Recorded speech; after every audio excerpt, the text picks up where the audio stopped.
Mér langar að senda kveðjur hérna úr Eyjafirðinum til vina minna á Seyðisfirði sem eru í svo stórkostlegri baráttu sem veitir okkur öllum svo mikinn innblástur í náttúruvernd á Íslandi þegar að það er svo greinilegu mótstaða gegn áformum sjókvíaeldi í firðinum en það virðist ekki vera hljómgrunnur eða áhugi fyrir því að hlusta.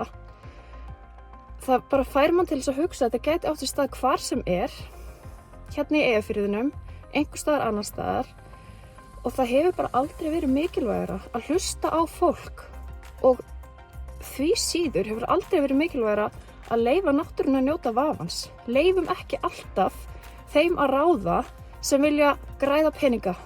Náttúruna okkar er meira virði en það. Ég hvet alla til þess að skrifa undirskriftalistan og auk þess hvet ég nýja ríkisstjórn til þess að skoða hlutina svo innilega vel og hugsa vilja fólksins og hugsa náttúruna.